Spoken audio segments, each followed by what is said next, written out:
ஓம் ஸ்ரீ வராகி தாயே போற்றி. என் அன்பு குழந்தையே, இந்த வராகி அம்மா என் மேலேயே சத்தியமிட்டு உனக்கு வாக்கு கொடுக்குறேன். இதை கேட்டு முடித்த 10 நிமிஷத்தில் நீ கேட்ட அதிர்ஷ்டமும் கேட்காத நல்ல விஷயங்களும் கூட உன் வீடு தேடி வந்து சேரப்போகுது. இந்த வராகி அம்மாவை என்னை நீ நம்ப ஆரம்பித்த பிறகு இனி எல்லாமே நல்லதாக நடக்கும்னு நான் உனக்கு ஏற்கனவே வாக்கு கொடுத்துருக்கேன்.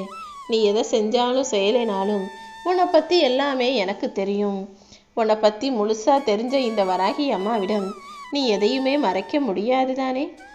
உனக்கு எது வேணும், எது உனக்கு தேவை, எதை உனக்கு தரணும்னு எல்லாத்தையும் புரிஞ்ச இந்த வராகி அம்மா தான் இப்போது உன் வாழ்க்கைக்கு அவசியமானதையும் நீ கேட்ட அதிர்ஷ்டத்தையும் உன் வாழ்க்கைக்கு சந்தோஷத்தை தரக்கூடிய விஷயங்களையும் உன் கைகளில் சேர்ப்பதற்காக உன்னை தேடி வந்தேன். எப்போவுமே இறைபக்தியோட இறைவனை வணங்கணுமே தவிர அது வேணும் இது வேணும்னு எதிர்பார்த்து வணங்கக்கூடாது. நீ என்னை வணங்கினாலே போதும்.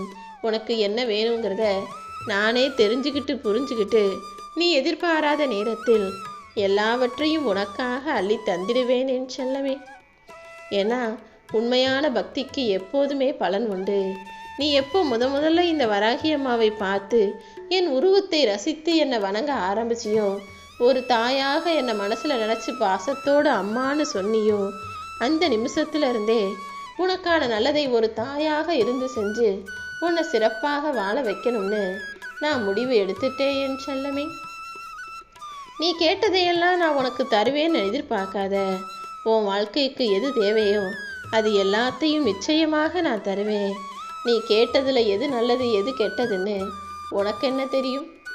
ஆனால் உன் வாழ்க்கையில் என்ன நடக்குது, யார் எப்படிப்பட்டவங்கன்னு எல்லாமே எனக்கு தெரியும்.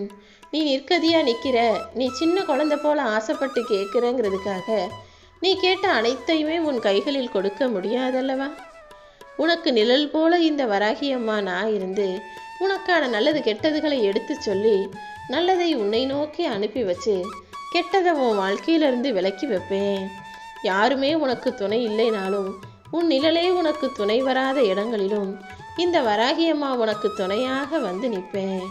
நீ தலைகீழா நின்று தண்ணி குடித்தாலும் உனக்கு என்ன கிடைக்கும்னு இருக்கோ அது உனக்கு நிச்சயமாக கிடைத்தே தீரும்.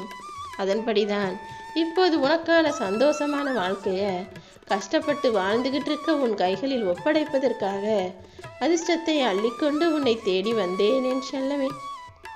இந்த நிகழ்காலத்தையும் சந்தோஷமாக வாழாமல் எதிர்காலத்தில் சந்தோஷமாக வாழணுங்கிறதுக்காக நீ எதுக்காக இப்படி ஓடி ஆடி அலைஞ்சு உழைச்சி களைச்சி போகிறனே எனக்கு தெரில. இந்த நிகழ்காலத்தை கொஞ்சம் கூட நீ சந்தோஷமாக வாழாமல் எதிர்காலத்தில் மட்டும் எப்படி உன்னால் சந்தோஷமாக இருக்க முடியும்? உனக்கு சொந்தமானது இந்த நிகழ்காலம் மட்டும்தான். எதிர்காலத்தில் என்ன நடக்கும், உன் வாழ்க்கை எப்படி மாறும்னு உனக்கு எதுவுமே தெரியாது. இந்த நிஜமான நிகழ்காலத்தை ரசித்து வாழ ஆரம்பி. உன் வாழ்க்கை சந்தோஷம் நிறைஞ்சதாக இருக்கணும், உன் எதிர்காலம் வசந்த காலமாக வளமிக்க காலமாக இருக்கணும்னா நீ தேட வேண்டியது அமைதியை மட்டும்தான். அமைதியாக உனக்கு பிடிச்ச வேலைகளையெல்லாம் பொறுமையாக நிதானமாக பக்குவமாக செஞ்சுட்டு வா. கூடிய சீக்கிரம் நீ சற்றும் எதிர்பார்க்காத அளவுக்கு உன் எதிர்காலம் இனிமையானதாக நிச்சயமாக இருக்கும். இந்த உலகத்தில் எதிரிகள் குறைவு, ஆனால் துரோகிகள் அதிகம். ஏன்னா கண்ணுக்கு தெரிஞ்சிடும் உனக்கு எதிரி இவங்க தானே, நீ கவனமாக இருந்துப்ப. ஆனால் துரோகிகள் உனக்கு தெரியாமல் உன் கூடவே நல்லவன் போல பழகிக்கிட்டு எப்போ உன்னை ஏமாற்றி குழிப்பறிச்சு கீழே தள்ளலாம்னு காத்துக்கிட்டு உன் கூடவே நிறைய பேர் இருக்காங்க. உனக்கு பிடிச்சவங்க குறைவு, உன்கிட்ட நடித்தவங்க தானே நிறைய பேர். யார் நடிக்கிறாங்க, யார் நல்லவங்க, யார் பாசம், யார் வேஷங்கிறதையெல்லாம் சீக்கிரமே கண்டுபிடிச்சு கவனமாக நடந்துக்கோ. யார் எப்படி என்பதை நீ புரிஞ்சுக்கணுங்கிறதுக்காக தான் நான் சில கஷ்டங்களையும் சோதனைகளையும் உனக்கு கொடுக்குறேன். கஷ்டமான நேரத்தில் யார் துணைக்கி நிற்கிறாங்களோ அவங்க தான் உண்மையான பாசக்காரர்கள். இக்கட்டான சூழ்நிலை வரும்போது எங்கே நீ உதவி கேட்டுருவியோன்னு யார் ஓடி ஒளிகிறாங்களோ அவங்க தான் பாசம் வச்சவங்க போல வேஷம் போட்டவங்கன்றத புரிஞ்சு விலகி நின்னுக்கோ என் செல்லமே. என்னை தேடி தேடி வரக்கூடிய என் அன்பு பிள்ளையான ஒன்றை தேடி இப்போது இந்த வராகி அம்மா எதுக்காக வந்திருக்கேன் தெரியுமா? யார் உன்னை அவமானப்படுத்தி பேசினாங்களோ, யார் உன்னை மட்டம் தட்டி பேசினாங்களோ அவங்களுக்கு நீ யாருங்கிறத காட்ட போகிறேன். நீ யார் என்பதை அவர்களுக்கு புரிய வைப்பதற்கான வேலைகளை எல்லாம் நான் ஆரம்பிச்சிட்டேன். கூடிய சீக்கிரமே உன் நிலைமை மாறும். உன்னை அவமானப்படுத்தியவர்களுக்கு நீ யாருங்கிறதையும் உனக்கு பின்னால இந்த வராகியம்மா நான் யாருங்கிறதையும் காட்டப்போகிறேன் என் செல்லமே. இனி எல்லா நாளும் உனக்கான நல்ல நாளாகத்தான் இருக்கும். நிலையில்லாத இந்த வாழ்க்கையில பல பேர் உன்கிட்ட வந்து பேசுவாங்க, பேசாம போவாங்க, சண்டை போடுவாங்க, உயிருக்கு உயிரா பழகுவாங்க. ஒரு கட்டத்துல ஒரு நாள் விட்டு விலகியும் போவாங்க. எது எப்படி இருந்தாலும் எந்த சூழ்நிலையிலும் இந்த வராகி அம்மா உன்னை விட்டு விலகி போகவே மாட்டேன். ஏன்னா உன் வாழ்க்கையின் இறுதி வரைக்கும் நான் உன் கூடவே இருப்பேன்னு ஏற்கனவே ஒரு முறை உனக்கு வாக்கு கொடுத்தேன் அல்லவா? இந்த வராகி அம்மா வாக்கு மீறவோ வாக்கு மாறவோ மாட்டேன். ஒரு முறை சொல்லிட்டேனா சொன்ன வாக்கை நிச்சயமாக காப்பாற்றுவேன். அப்படிதான் இப்போது உன்னை வழி நடத்தி உன் வாழ்க்கையை மேம்படுத்துவதற்காக உன்னை தேடி வந்து பேசிக்கிட்டு இருக்கேன். நீ எல்லா வேலைகளையும் எல்லா விஷயங்களையும் நிதானத்தோடும் கவனத்தோடும் கையாளும் போது இந்த வராகி அம்மாவின் நாமத்தை சொல்லிக்கிட்டு பக்தியோட தினமும் என்னை நினைக்கும் போது நிச்சயமாக உன் வாழ்க்கையில உயர்நிலையை அடைந்திடுவாய் என் செல்லமே. நான் சொல்றதை மட்டும் கவனமாக கேளு. ஒரு விதையை போட்ட உடனே அது மரமா முளைச்சு அதை அறுவடை செஞ்சிட முடியுமா என்ன? அது மடத்தனம் தானே. அதே போலதான் ஒரு விஷயத்தை நீ என்கிட்ட கேட்ட உடனே செஞ்சு கொடுக்கணும்னு சொன்னா எப்படி? உன் வேண்டுதல் என்னன்னு எல்லாத்தையுமே நான் கேட்டுட்டேன். அதை நடத்தி கொடுப்பதற்கான வேலைகளையெல்லாம் நான் செஞ்சுக்கிட்டு தான் இருக்கேன். சரியான நேரத்தில் எல்லாமே உனக்கு சுலபமாக நடக்கும். உன் விருப்பங்களையெல்லாம் நிறைவேற்றி நீ கேட்ட விஷயங்களையெல்லாம் உன் வாழ்வில் கொண்டு வந்து தர வேண்டியது இந்த வராகி அம்மா என்னுடைய பொறுப்பு. உன் கர்மாக்கள் அனைத்தும் காணாம போய் இனி உன் வாழ்க்கை என்பது சுகமாக சந்தோஷமாக இருக்கும் என இப்போதே உனக்கு வாக்கு கொடுக்கிறேன் என் செல்லமே. நீ நம்பிக்கையோட கொஞ்சம் பொறுமையாக இருந்தாலே இந்த வராகி அம்மா எல்லா விஷயங்களையும் அழகாக அற்புதமாக உனக்கு நடத்தி கொடுத்துருவேன். எந்த ஒரு பிரச்சனை வந்தாலும் என்ன கஷ்டம் வந்தாலும் உன் மனசுக்குள்ள உனக்கு நீயே தைரியம் சொல்லிக்கணும். எந்த சூழ்நிலையிலும் நீ மனசு விட்டுறாம உன்னை நம்பி ஒரு குடும்பம் இருக்கு, உனக்குன்னு நிறைய கடமை இருக்குன்றதை புரிஞ்சுக்கிட்டு முன்னேறி போய்கிட்டே இருக்கணுமே தவிர ஒரு சின்ன விஷயம் தப்பா போச்சு தவறா நடந்துடுச்சுன்னா அதற்காக சோர்ந்து போய்விடக்கூடாது என் தங்கமே. உன்னை நம்பி ஒரு குடும்பமே இருக்கு, அவங்களுக்கு வேலை செய்ய வேண்டிய கடமையும் பொறுப்பும் எல்லாமே உனக்கு இருக்கும்போது நீ அதில் தான் கவனம் செலுத்தணுமே தவிர இன்னும் என்ன செய்யணும்னு யோசிக்கணுமே தவிர நடந்து முடிஞ்சதை யோசிக்கவே வேண்டாம். துரோகிகளிடம் முதல்ல உன் உறவை துண்டிப்பதில் கவனமாக இரு. ஏன்னா சில பேர் முதல்ல துரோகியா உனக்கு தெரியாம உன் கூடவே இருந்து உனக்கு குழி பறிச்சுக்கிட்டு இருப்பாங்க. அவங்க செஞ்ச தவறை நீ கண்டுபிடிச்சிட்டினா உனக்கு எதிரியாக மாறி உனக்கு நல்லா தெரிஞ்சே உன்னை அழிக்க நினைப்பார்கள். அப்படிப்பட்டவர்களை நீ கவனமாக கையாள கற்றுக்கணும். அவங்க கிட்ட நீ சண்டையும் போடாம வாக்குவாதமும் செய்யாம பொறுமையாக விலகி நிற்கும் விஷயத்தை கற்றுக்கோ. எல்லாமே ஆரம்பத்தில் கஷ்டமாக தான் இருக்கும், அப்புறம் கொஞ்சம் குழப்பமாக இருக்கும், ஆனால் இறுதியில் அழகாக மாறிவிடும் என் செல்லமே. ஏன்னா இந்த வராகி அம்மாவும் கூட இருக்கேன் அல்லவா? உனக்கு எது கஷ்டமாக இருக்கோ எது குழப்பமாக இருக்கோ அது எல்லாத்தையுமே சரி செஞ்சு உன் வாழ்க்கையில் நான் நிச்சயமாக நிம்மதியை தருவேன். இப்போதைக்கு வேணும்னா உன் வாழ்க்கையில் நடக்கிறது எல்லாமே உன் மனசுக்கு பிடிக்காததா உனக்கு எதிராக இருக்கலாம்.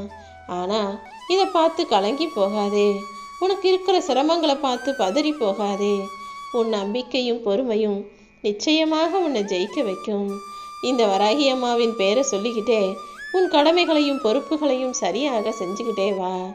கூடிய சீக்கிரமே உன் நிலைமையை மாற்றி உன்னை அதிர்ஷ்டசாலியாக நான் ஆக்கி காட்டுறேன் என் செல்லமே. மரியாதைங்கிறது உன் வயசுக்கு கொடுக்கக்கூடியதாக இருக்க வேண்டாம்.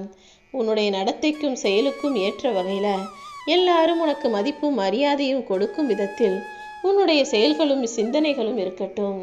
நல்லதை சிந்திச்சு நல்ல செயல்களை நீ செய்யும் போது மதிப்பும் மரியாதையும் தானாக உன்னை தேடி வரும். அப்படிப்பட்ட மதிப்புள்ள மரியாதையோடு கூடிய பிள்ளையாகத்தான் நீ இருக்கணுமே தவிர உனக்கு வயசாயிடுச்சுங்கிறதுக்காக அடுத்தவர்கள் மரியாதை கொடுப்பது பெரிய விஷயம் கிடையாது. 50 வயசை கடந்துட்டாலே நம்மளை யார் பார்த்துக்க போறாங்கன்னு கலங்கக்கூடிய அளவுக்கு இந்த காலத்தில் பெற்றோர்களின் நிலைமை மாறிவிட்டது. ஏன்னா தாயா இருந்தாலும் சரி தந்தையாக இருந்தாலும் சரி 50 வயசு ஆயிடுச்சுனாலே பிள்ளைகள் அவர்களை பெரிய சுமையாக தான் நினைக்கிறாங்க. அவங்க வேலையை அவங்களே செஞ்சுக்க முடியாமல் நம்மளை கஷ்டப்படுத்துகிறாங்களேன்னு பெற்ற பிள்ளைகள் பெற்றவர்களை பார்த்து நினைக்கக்கூடிய சூழ்நிலையை நான் நிறைய பார்க்குறேன். உன்னுடைய நலனுக்காக உழைத்த உன்னுடைய பெற்றோர்களை கடைசி காலத்தில் கஷ்டப்படுத்த வேண்டாம். அவர்களுடைய இரத்தத்தையே பாலாக உனக்கு கொடுத்து வளர்த்தவங்களுக்கு 10 வேளை பார்த்து பார்த்து நேரத்தை பார்த்து பார்த்து உனக்கு பால் கொடுத்து மார்போடு அள்ளி அரவணைச்சிக்கிட்ட உன்னுடைய தாய்க்கு 3 வேளை சோறு கூட உன்னால் போட முடியாதா என்ன? சோத்துக்கு கஷ்டப்படக்கூடிய அவல நிலையை உன் பெற்றவர்களுக்கு நீ கொடுத்து விடாதே. ஏன்னா அவங்க எந்த சூழ்நிலையிலும் யாரையும் எதிர்பார்க்காம உன்னை வளர்த்து ஆளாக்கி இந்த நிலைமையில உன்னை கொண்டு வந்து வச்சிருக்காங்க. அவர்களை எந்த சூழ்நிலையிலும் யாரையும் எதிர்பார்த்து போக வேண்டிய கட்டாயத்திற்கு உள்ளாக்கி விடாதே. உன்னை பெற்றவங்களுக்கு நீ மதிப்பு மரியாதையும் கொடுக்கும்போது நான் உன்னை நல்லா வச்சு ஆளாக்குவேன். நிச்சயமாக உன்னை பெற்றவங்களை நீ எந்த அளவுக்கு பார்த்துக்கிறியோ அந்த அளவுக்கு உன் வாழ்க்கையில் நான் வளத்தையும் நலத்தையும் செழுமையையும் செழிப்பையும் வாரி வாரி வழங்குவேன் என் செல்லமே. எல்லாருக்கும் பிடிச்ச மாதிரி உன்னால் வாழ முடியாது தான். ஆனால் உனக்கு தெரியும் இல்லையா எது சரின்னு? உனக்கு பிடிச்சது போல உன் வாழ்க்கையை வாழ்ந்து விட்டு போ. எல்லாருக்கும் நல்லதை செய். உன் மனசாட்சிக்கு எது சரின்னு படுதோ அப்படி உண்மையான நேர்மையான வாழ்க்கையை வாழ தயாராகு. அதிர்ஷ்டங்கிறது எல்லாருக்குமே வாழ்க்கையில் ஒரு முறை வந்து போகும். அப்படி உன் வாழ்க்கையில் அதிர்ஷ்டம் வரும்போது அந்த வாய்ப்பை சரியாக பயன்படுத்தி நீ முயற்சி செஞ்சு கடின உழைப்பையும் கொடுக்கும்போது அது உன்னுடைய தனித்திறமையை வெளிப்படுத்துவதோடு மட்டுமல்லாமல் உன்னை அதிர்ஷ்டசாலியாகவும் செல்வ வளமிக்க பிள்ளையாகவும் மாற்றிடும். உனக்கான அதிர்ஷ்டத்தை இப்போ கொடுக்க போகிறேன். வாய்ப்பை சரியாக பயன்படுத்திக்கிட்டு உன் திறமையை வெளிப்படுத்தி எல்லாரும் முன்னாலேயும் உன்னுடைய மதிப்பையும் மரியாதையும் உயர்த்திக்கிட்டு நீயும் செழிப்பான வாழ்க்கையை வாழக்கூடிய செல்ல பிள்ளையாக மாறிவிடு. இந்த வராகி அம்மா உனக்கு துணையாக இருந்து நீ நினைச்சதை விட சிறப்பாக உன்னை வாழ வைப்பேன். ஓம் வராகி.